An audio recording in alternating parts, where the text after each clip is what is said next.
নমস্কার সকলকে। কেমন আছেন সবাই? আশা করি সকলে ভালো আছেন। আমরাও আজ বেশ ভালো আছি।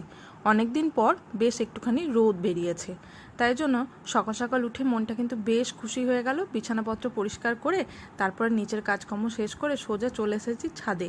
অনেক জামা কাপড় কেচেছি আজকে, সেগুলোকে সুন্দরভাবে শুকাতে দিয়ে দিলাম। তারপরে বেরিয়ে গেছিলাম। আজ গেছিলাম একটুখানি বাজার। বাড়িতে না নিজের পছন্দ মতো সবজি না থাকলে ঠিক রান্না করতে ভালো লাগে না, তো তাই জন্য নিজের পছন্দ করে কিছু সবজি কিনে নিয়ে চলে এলাম। আর তার সঙ্গে 500 গ্রাম মতো পেয়ারাও কিনে নিয়ে এলাম। পেয়ারা খেতে তুরিন মানে আমার ছোট ছেলে খুব ভালোবাসে। বাইরে ভীষণ গরম, তাই এসেই সঙ্গে সঙ্গে কাজ শুরু করতে পারলাম না। একটুখানি বসে জল টল খেয়ে তারপরে কিচেনে গিয়ে রান্নাও যেমন শুরু করলাম, আর তার সঙ্গে সঙ্গে একটুখানি যে পেয়ারাগুলো এনেছিলাম সেগুলোকেও সুন্দরভাবে মাখিয়ে নিলাম।